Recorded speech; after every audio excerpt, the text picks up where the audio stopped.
Били Бойбу с жокей Нурай Хамил от село Севар. Ето, имате честа, господин Костадинов, да се ръкувате с топ 5 на България между жокеите Нурай Хамил. На второ място, тип-топ с жокей Джуниет Мустафа, собственост междати за село Искра.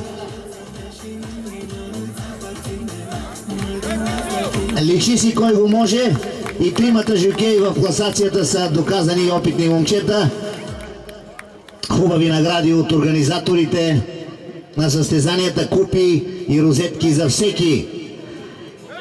И най-големият герой на 1200 метра се оказа Доминго с жокей Любчо Златев, собственост Драгомир Димитров, село Иширково. Честито, Драго!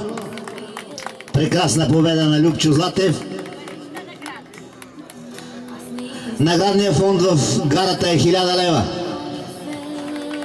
Честито, добри спомени от Борован. Аплодисменти.